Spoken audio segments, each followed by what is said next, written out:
La iglesia en general, la cristiandad, podríamos decirlo, está llena de personas que muestran cierto orgullo de ser parte de la iglesia.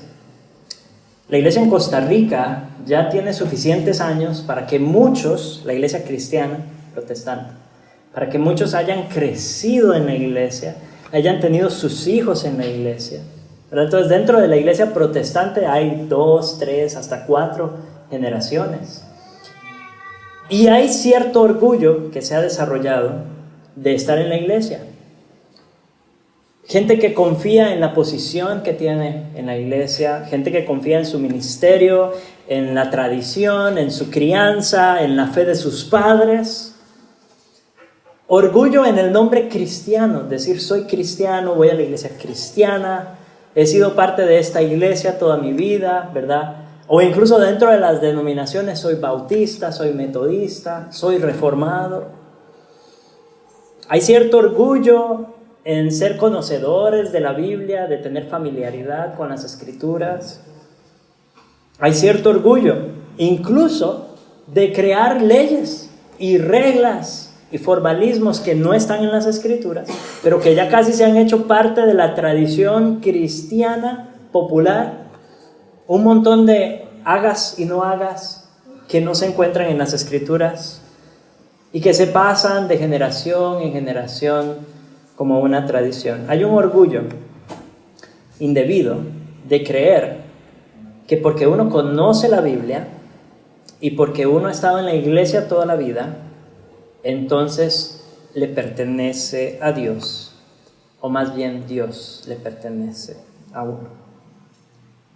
Pablo, en los siguientes versículos del capítulo 2 de Romanos, le está hablando a los judíos de la época en términos muy similares. Y al hablarles a ellos de su tradición, podríamos decir que le está hablando al cristiano tradicionalista también. Romanos 2, del 17 al 24, dice así: He aquí, tú tienes el sobrenombre de judío, y te apoyas en la ley, y te glorías en Dios, y conoces su voluntad, e instruido por la ley apruebas lo mejor, y confías en que eres guía de los ciegos, luz de los que están en tinieblas, instructor de los indoctos, maestro de niños, que tienes en la ley la forma de la ciencia y de la verdad. Tú, pues, que enseñas a otro, ¿no te enseñas a ti mismo? Tú que predicas que no se ha de hurtar, ¿hurtas? Tú que dices que no se ha de adulterar, ¿adulteras? Tú que abominas de los ídolos, ¿cometes sacrilegio?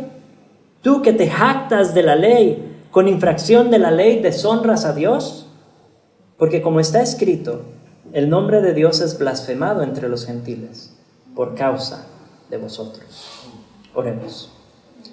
Dios, son palabras fuertes, estas de Pablo, dirigidas a los judíos del primer siglo, pero de alguna manera hacen un eco triste, lamentable hasta nuestros tiempos. Y sabemos, oh Dios, que hay cristianismo que caería dentro de estas descripciones, pero no solo a nuestro alrededor, sino dentro de nosotros. En nosotros existen estas tendencias, estas tentaciones. Y queremos pedirte que al examinar, oh Dios, esta crítica fuerte de los judíos, podamos vernos reflejados en estas palabras y reflexionar en nuestros corazones en cuanto a nuestro propio orgullo.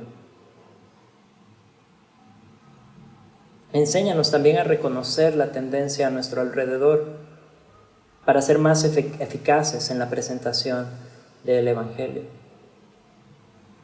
Y en medio de todo esto, Dios, te rogamos que nos ayudes a contemplar la gloria de tu Hijo, de su obra, de su Evangelio. Te lo pedimos en su nombre. Amén y amén. Ya Pablo ha hablado con el formalista, recuerdan, que es el pagano que no cree en Dios, pero que trata de vivir una vida correcta y es acusado por su propia conciencia. Y aquí dirige su atención ahora, a partir del versículo 17, a los judíos de nuevo, hablando del pueblo judío específicamente. Les dice, aquí tú tienes el sobrenombre de judío y te apoyas en la ley y te glorías en Dios. De hecho, algunas traducciones ponen ese inicio del versículo 17 un sí condicional, como si tú tienes el sobrenombre de judío, etcétera, etcétera, etcétera. Introduce una oración condicional muy rara, que luego en el versículo 21 encuentra su segunda parte. Usted sabe que las condicionales son dos partes, si tal cosa, entonces tal otra, ¿verdad? Esta oración de Pablo es bien extraña. Empieza como una oración condicional, pero no está claro. La forma no es tradicional para una oración condicional. Sin embargo, la segunda parte la vamos a encontrar a partir del versículo 21. Lo que hace en los primeros versículos, en la primera parte de ese condicional, es introducir 3 privilegios que tienen los judíos y luego introduce algunos errores de los judíos en la segunda parte. Entonces, vamos a ver primero cuáles son los privilegios del judío. Primero, dice, tienes el sobrenombre de judío, o sea, eres miembro del pueblo del pacto, creciste en el pueblo judío, ¿verdad? Te haces llamar judío, tienes eso, es parte de tu identidad. Una posición religiosa especial, porque allí es al pueblo al que Dios se reveló. Entonces, definitivamente es una posición privilegiada, es una posición especial si la comparamos con los gentiles que no tenían la ley, no tenían la revelación de Dios, no tenían el evangelio hasta que empezó a serles predicado. Entonces sí, es una posición religiosa especial. No eres como los paganos, ¿cierto? Diferente. Y sí, entonces debemos reconocer el privilegio de tener la ley. Y debemos reconocer el privilegio que tenían de ser parte de la comunidad del pacto. Y Pablo no niega ese privilegio, pero, como vimos ya antes, no basta simplemente tener la ley. No basta simplemente haber crecido en el pueblo judío, como un judío étnicamente. Dice, te apoyas en la ley. ¿En qué sentido? No de que vive según la ley, sino que confía en que porque tiene la ley está bien. Que porque Dios le ha dado a conocer la ley, tiene los 10 mandamientos, Dios se les reveló en el Sinaí a sus antepasados y ellos han heredado todo eso, entonces están bien, porque conocen la Biblia, porque conocen la ley. Sin embargo, conocer la ley, ya hablamos, no exime a nadie de juicio, porque no es el tema de conocer, sino quien obedece la ley, quien guarda la ley. Tenerla, pero incluso tratar de guardarla, no coloca a Dios en deuda con nadie. Porque para que Dios realmente esté en deuda con alguien, esa persona tendría que guardar la ley a la perfección. Y ya hablamos de que ese caso no existe. El único que pudo hacer eso fue Jesucristo. Entonces no puede ser una fuente de seguridad para el judío decir que porque tengo la ley, porque la conozco, estoy bien con Dios. Porque nací en el pueblo judío, estoy bien con Dios. Notan los paralelos, ahorita vamos a hablar de ellos en la aplicación. Pero ya deben estar pensando en los paralelos que existen con el cristianismo. El tercero, te glorías en Dios. ¿En qué sentido? No en un sentido positivo. Cuando hablamos de gloriarnos en Dios, eso puede entenderse de manera positiva, pero en este caso Pablo está haciendo una crítica. Y es del hecho de que ellos se jactan de que Dios es su Dios y que ellos son pueblo de Dios simplemente porque son el pueblo escogido de Israel por el cual Dios decidió revelarse y del cual vendría el Mesías, ¿verdad? Pero ellos no están contemplando al Mesías. Ellos simplemente están diciendo, yo tengo una relación especial con Dios, Dios tiene una relación especial conmigo simplemente porque soy judío, simplemente porque nací en esta comunidad. Y casi como jactándose como si fuera un logro haber nacido judío, ¿verdad? Es un poco contradictorio pensar en jactarse de ser escogido, ¿cierto? ¿Cómo se jacta uno de ser escogido? Usted no tuvo nada que ver con ser escogido, ¿cierto? Y sin embargo ellos se jactaban de que Dios era su Dios y ellos le pertenecían a Dios y esa era su gloria, eran amigos de Dios simplemente. Y al denominarse amigos de Dios, están sentenciando también a los gentiles, y esta era la actitud principal de los judíos en cuanto a los demás. Eran racistas, eran etnicistas. Entonces, si ellos eran amigos de Dios y ellos eran el pueblo de Dios, todos los demás estaban perdidos y estaban mal. Los demás, enemigos de Dios. Nosotros, los judíos, amigos de Dios. Hermanos, para el cristiano, no es suficiente ser miembro de la iglesia local o de la iglesia visible. Y no es motivo ser miembro de la iglesia para creerse más que los demás. Debemos tener cuidado con eso. No puede ser esa nuestra seguridad. Si su seguridad como cristiano está en que usted nació en la iglesia cristiana y creció en la iglesia cristiana, entonces no está colocando su seguridad donde debe estar. No puede ser esa su gloria.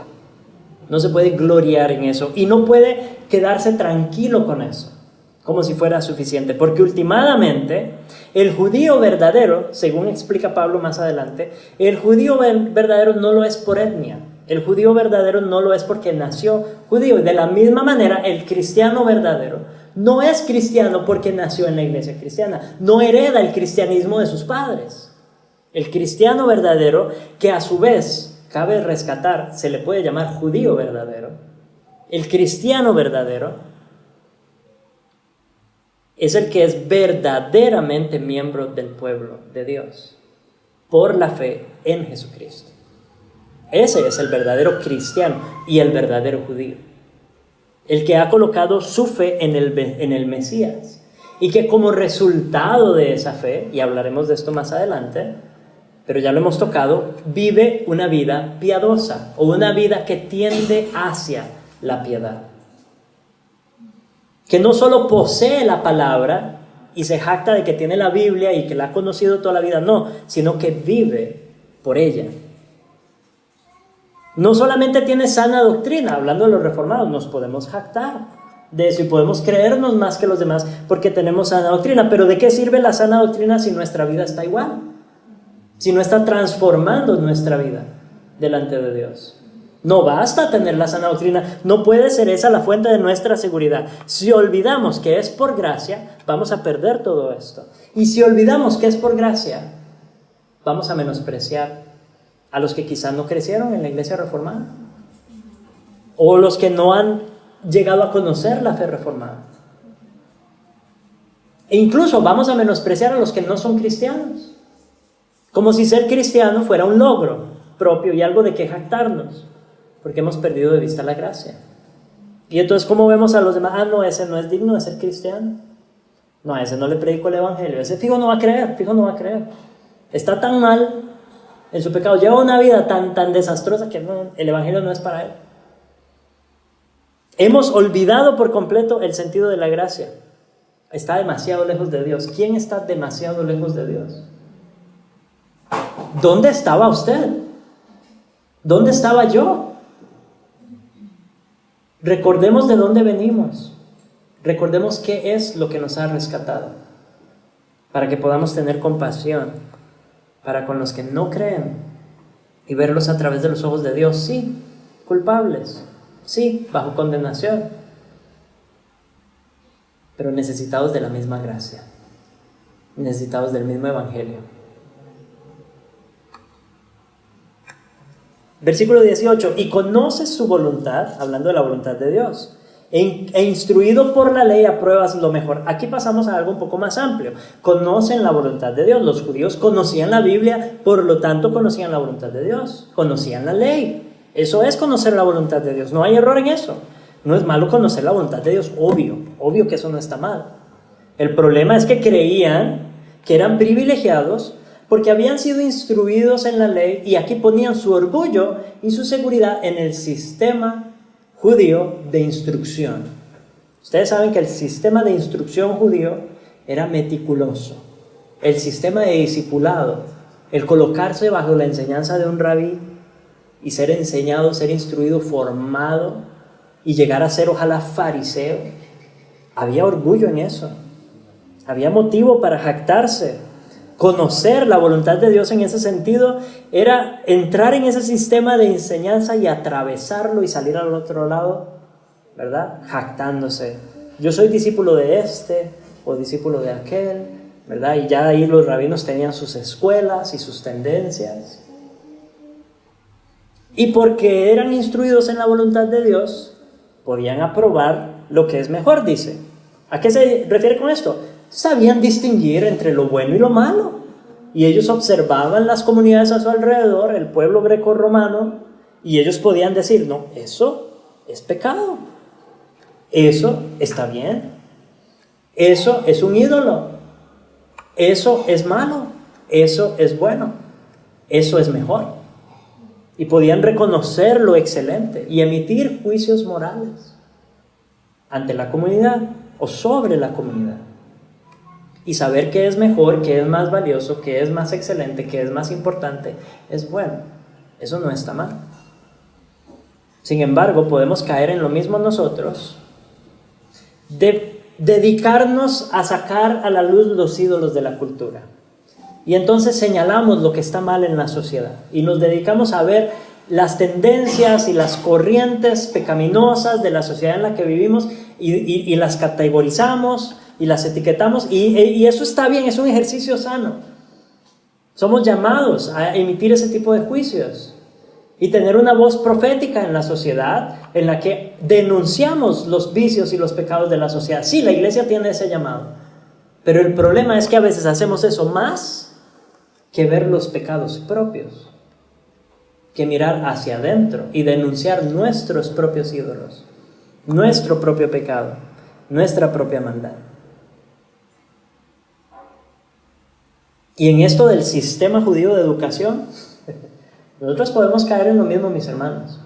Vean, y ustedes me conocen, yo estoy a favor de los estudios en seminario, 100%, soy profesor de seminario. Pero no podemos dejarnos pensar que porque hemos atravesado X o Y cursos, o porque hemos completado X o Y programa, porque hemos estudiado en X o Y seminario, y hemos llenado nuestra pared de títulos de teología, estamos bien con Dios. No podemos cometer ese error. Sí, estudiemos. Sí, aprendamos. Sí, saquemos todos los títulos que podamos. Conozcamos la voluntad de Dios, conozcamos su palabra, deleitémonos en esa consistencia y en esa riqueza de las escrituras que nos permiten estudiarlas de esa manera sistemática. Eso está bien, pero no puede ser esa nuestra seguridad. Todos somos teólogos, pero debemos ser teólogos piadosos.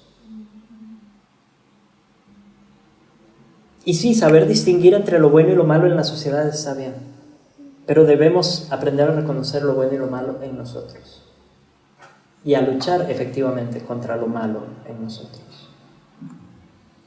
Esos eran los privilegios de los judíos, y a raíz de esos privilegios tenían una actitud hacia los demás un poco errada, y ya la tocamos un poco, pero en el versículo 19 lo pone más claro, dice: y confías en que eres guía de los ciegos, luz de los que están en tinieblas, instructor de los indoctos, maestro de niños, que tienes en la ley la forma de la ciencia y de la verdad. ¿Qué es lo que está diciendo? Que ellos ven a los gentiles, ven a los de afuera como los que están en tinieblas, los indoctos, los inmaduros, y ellos son los que están ahí para instruir, para enseñar, para corregir. No está completamente errado, ¿verdad? Cuando viene una persona, y estamos hablando aquí de gentiles que se han convertido a la fe judía, ¿verdad? Entonces, ellos tienen una labor, los judíos, sí, de llevarlos a la luz, de darles a conocer la verdad de Dios. Es cierto, esa era la función del pueblo de Israel desde el principio, ser luz a las naciones. Debían hacerlo, debían enseñarles la verdad, sacarlos del error. Cuando habla de los niños, aquellos que están empezando a caminar en la fe, debían enseñarles a caminar cada vez más y mejor. Debían guiarlos, abrirles los ojos, enseñarles la ley, explicarles las cosas de Dios. Todo eso está bien. Todo eso está bien. Pero el error del judío y el problema era que lo hacían con orgullo y con un aire de superioridad. Porque ellos eran, de nuevo, el pueblo elegido, los dueños de la verdad, el monopolio de Dios. Y así se acercaban a las naciones a su alrededor. Hermanos, nosotros tenemos una labor también de enseñanza. Hablé de la voz profética que tenemos en la sociedad. Si la iglesia no anuncia la verdad de Dios, ¿quién lo va a hacer? Es nuestro deber, como pueblo de Dios que conocemos la verdad, debemos anunciarla desvergonzadamente, sin pedir disculpas, pero debemos hacerlo con mansedumbre, debemos hacerlo con humildad, no con orgullo, no con prepotencia, no con aires de superioridad. Aquellos que no tienen educación, instructor de los indoctos, sí, enseñarles. No está hablando de educación intelectual, de que no sabían leer y escribir, no, está hablando de educación moral en las Escrituras. Eran inmaduros, eran bebés espirituales y necesitaban ser instruidos. Esa debe ser nuestra actitud también para con los nuevos creyentes. Instruirlos, enseñarles, pero, de nuevo, el punto es mansedumbre, humildad. Ellos tenían el contenido completo y suficiente de la ley, eran dueños de la verdad. Vean cómo lo pone, dice que tienen en la ley la forma de la ciencia y de la verdad. Dios les había dado un conocimiento excepcional. Conocían cosas, tenían acceso a un conocimiento que la gente común no tenía. Esa palabra escrita era lo más cercano que ellos tenían a la encarnación de la verdad, del conocimiento de Dios. Lamentablemente perdieron la verdadera encarnación del verbo de Dios, de la palabra de Dios en Jesucristo. Entonces sí, en Jesucristo están encerrados todos los tesoros del conocimiento, de la ciencia. Y conocerlo a Él es tener acceso a un banco de conocimiento inagotable. Pero no es simplemente conocimiento para llenar nuestras cabezas y enseñarles a otros y llenar sus cabezas también. Es un conocimiento transformador de vida. Es un conocimiento que debe dar forma a nuestra forma de vivir. Debe dar forma a nuestra manera de entender el mundo. Somos llamados a enseñar. No olvidemos eso. Somos llamados a enseñar, y sí, también a los más jóvenes. Pero ¿cuál es nuestra actitud ante la falta de conocimiento de los nuevos creyentes? De aquellos que están llegando a la iglesia, están empezando. ¿Cómo reaccionamos cuando dicen algo incorrecto? Que teológicamente vienen con su bagaje, vienen con su tradición, vienen con malas enseñanzas. Y a veces estamos tan subidos en nuestros caballos altos de sana doctrina que les caemos desde ahí sin piedad, en lugar de enseñar, corregir, instruir con amor y ser muy pacientes. Hermanos, no se puede recalcar demasiado el tema de la gracia, ¿se dan cuenta? Si yo entiendo que cualquier conocimiento que tengo en este momento, cualquier crecimiento que se me ha concedido es por gracia, es eso, concedido, entonces mi actitud hacia los demás va a ser muy diferente. Y recordemos que en última instancia no es un tema de ignorancia por debilidad mental. Es un tema de que es Dios quien da la luz. Él es quien a través de su palabra y por su espíritu ilumina, transforma y da crecimiento. Entonces demos ese conocimiento con humildad. Instruyamos, enseñemos, ese no es el tema. Instruyamos y enseñemos, pero hagámoslo bien.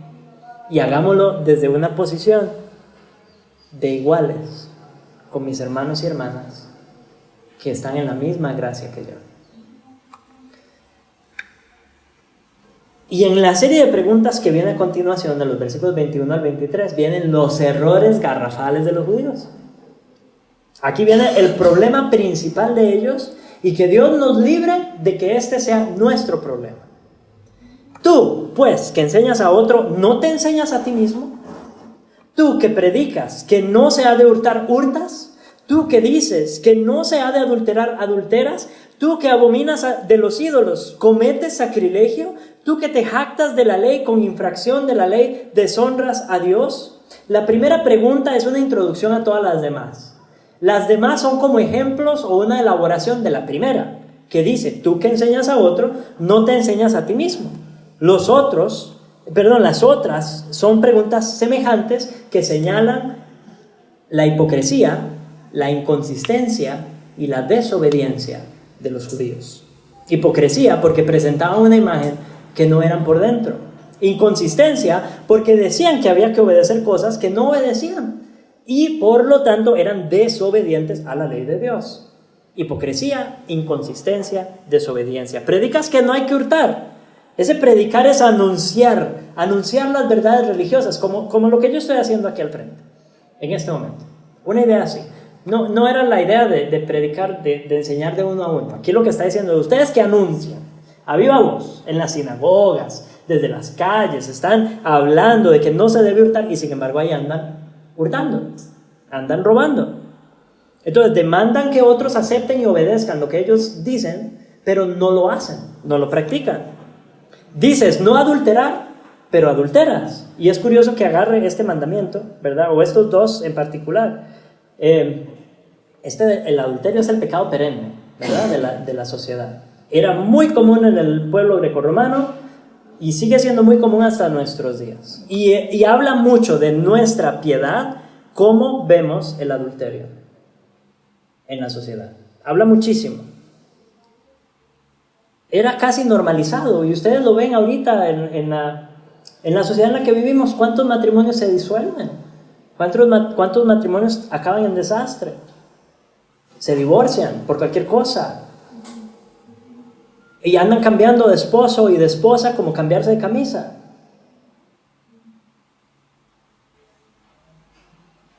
Los judíos sabían que eso era pecado y tenían un estándar más alto. Pero igual lo practicaban. Sí, cuando había que hablar del adulterio, ninguno dudaba en decir que era pecado. Está en los mandamientos y conocemos la ley, pero lo practicaban igual. ¿Cómo estamos nosotros entendiendo los pecados de la sociedad? En especial este del adulterio. ¿Lo aplaudimos cuando se divorcian? ¿Celebramos un matrimonio destruido? No debería ser esa nuestra actitud. Tenemos que poner el matrimonio en una posición mucho más alta del que la sociedad le está dando. Tú que abominas a los ídolos, cometes sacrilegio. Usted tiene la revelación del Dios verdadero. Usted sabe que los ídolos son dioses falsos. No tendrás dioses ajenos delante de mí. No te harás imagen. Los primeros mandamientos los tienen clarísimos. Pero conociendo al Dios verdadero, no son reverentes con ese Dios. Y yo creo que este pecado en particular se da mucho en las iglesias cristianas en nuestros días. Se da mucho entre nosotros. Porque sabemos reconocer los ídolos. Y si jamás nos van a ver doblando la rodilla ante una estatua. Pero cuando se trata del Dios verdadero, nos falta reverencia. ¿Cuál es nuestra actitud cuando venimos al culto los domingos? Solo para poner un ejemplo de un día a la semana. ¿Cómo tomamos este tiempo, este espacio en el que estamos adorando al único Dios verdadero y escuchando la palabra del único Dios verdadero?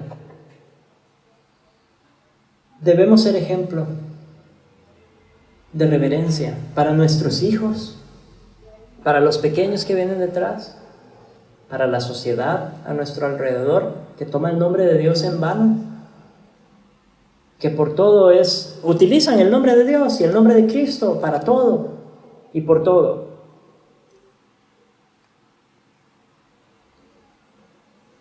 Y sin embargo, en el caso de los judíos, algo peor, que por la gracia de Dios no es nuestro caso. Ellos ignoraron la revelación final y definitiva de ese Dios verdadero, a Jesucristo. Él es la imagen visible del Dios invisible. Y se jactan de la ley. Y se jactan de su posición. Y se jactan de conocer al Dios verdadero. Pero no lo conocían. No conocían a Jesús. Y nadie viene al Padre si no es por medio de Jesús. Hermanos, ellos, los judíos, terminaban infringiendo la ley, deshonrando a Dios, como dice el versículo 5.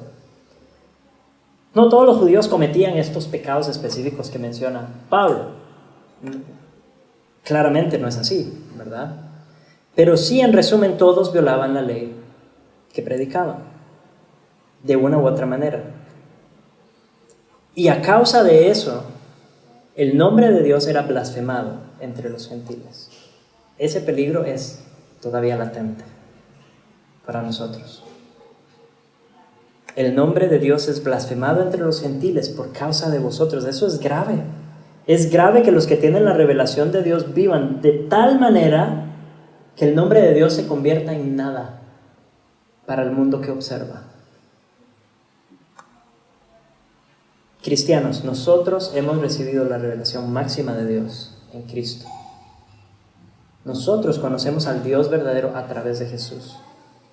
En Él somos verdaderamente miembros del pacto, miembros del pueblo de Dios, verdaderamente judíos. En Él estamos verdaderamente en una relación especial con Dios, de tal manera que Él es nuestro Dios y nosotros somos suyos para siempre, irrevocablemente. Pero esto no es para jactarnos, es por gracia.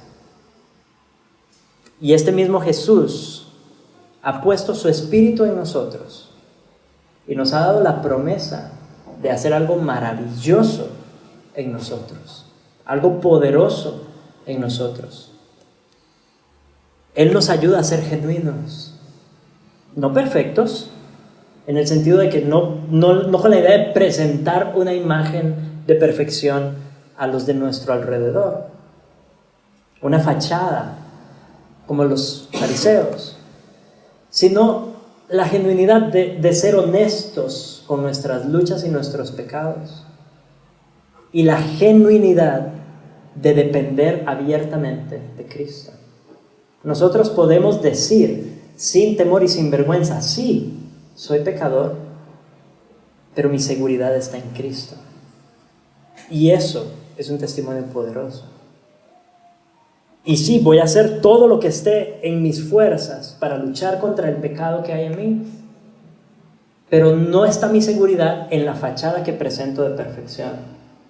Y cuando fallo, cuando caigo, cuando peco contra mi hermano o mi hermana, cuando peco contra mi vecino, contra mi prójimo, soy capaz de reconocer mi pecado y demostrarles cuánto dependo yo de Cristo también. También el Espíritu Santo nos ayuda a ser consistentes. Que la palabra que hemos creído realmente transforme toda nuestra vida en todas las áreas a nivel tan profundo que podamos aprender a distinguir entre lo bueno, lo malo, lo mejor, lo peor, lo más excelente, lo más importante, y vivir de esa manera nuestras vidas.